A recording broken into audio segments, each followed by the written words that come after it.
Welcome to another video featuring another Final Fantasy XIV job, the ninja.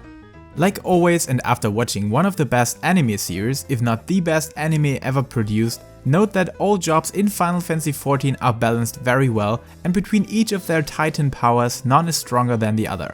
All have their different advantages, and as long as your party composition is well built, meaning to feature 2 tanks, 2 healers and 4 DPS jobs, you're perfectly fine to strike down all sorts of titans and raid bosses. Still, the first thing that always catches my attention when switching over to the ninja is the very unique Mudra system.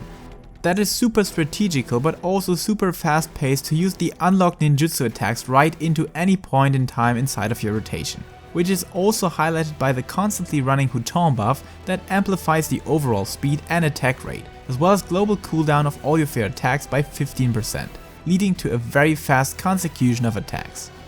Combining this with the natural enhancement to your movement speed, the ninja feels like it should, flexing with tons of agility. So if you want the strategical aspect of a samurai combined with the fast-paced combat of a dragoon or machinist, the ninja is the no-compromise job and the best choice you can make on that department.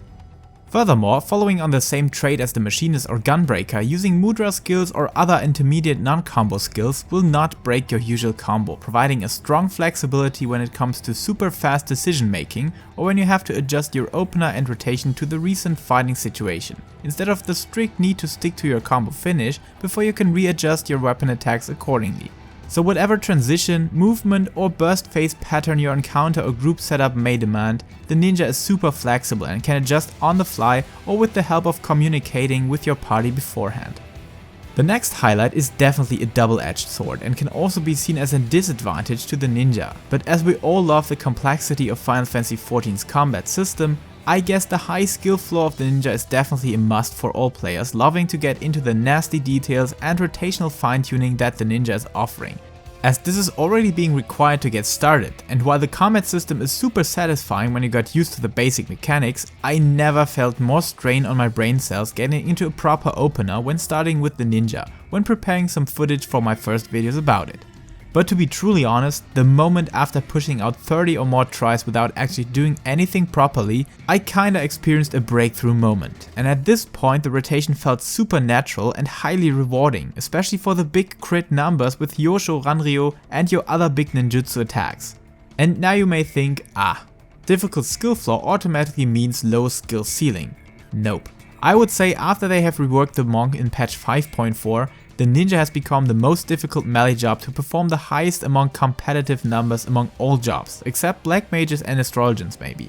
At least this is how I feel about it, and still all the optimizing and all the hard practice just feels super enjoyable and rewarding because of that insanely powerful opener damage, the big ninjutsu crits and one of the strongest party buffs in game in the form of trick attack.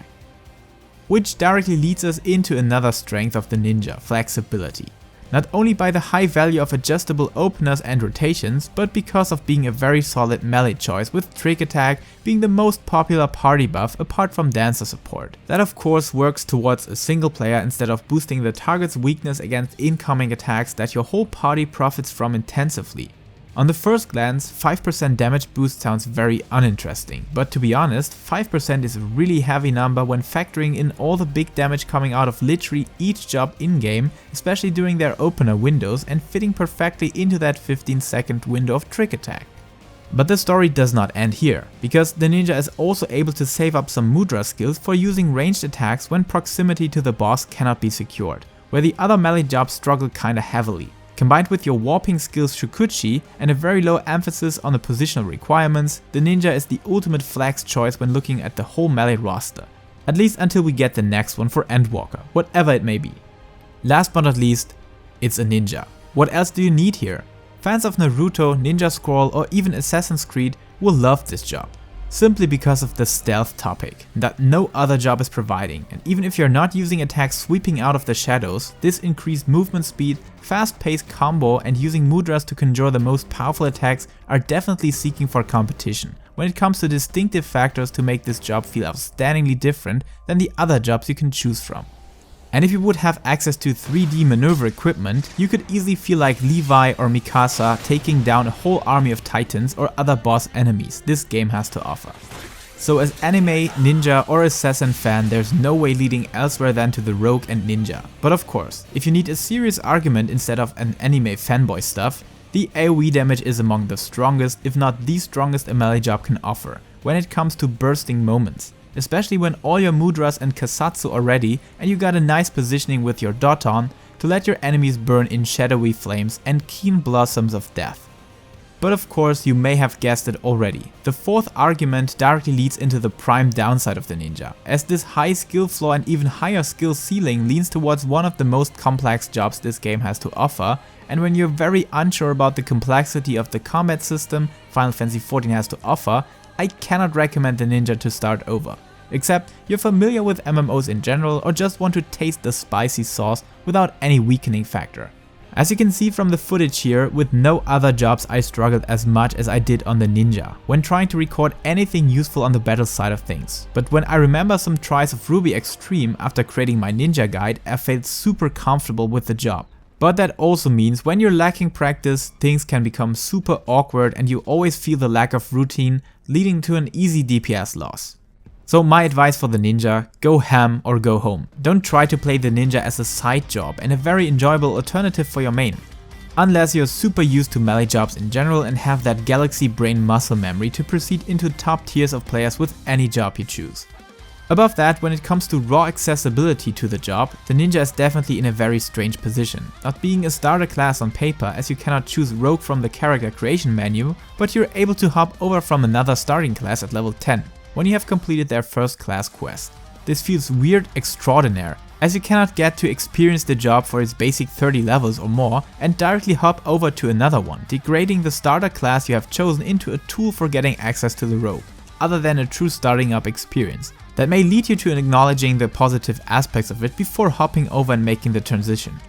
This just feels super awkward somehow, but nonetheless still grants the opportunity to directly start into a job that feels very close to an expansion job, leaving out the hard grind you would face to start as a Dark Knight, Astrologian or Machinist. And if you want to become a ninja anyways, using a Marauder or a Arcanist for this purpose just isn't the most evil thing in the world. So whatever reason may lead you into the beautiful art and complexity of mudras and ninjutsus, you won't regret your decision as long as you're willing to learn, to practice and to give your heart for curiosity. And if curiosity is what keeps you interested in this series, I'm very close to its completion, starring a whole bunch of other jobs to talk about in many other videos found on this channel. But for now, thanks for watching, check out Sorted Final Fantasy XIV to learn all things about the ninja and all other jobs available to Final Fantasy XIV, or visit the countless guides about jobs found on my channel to earn a solid foundation. Until next time, stay safe, stay healthy, and give your heart and soul to the cause.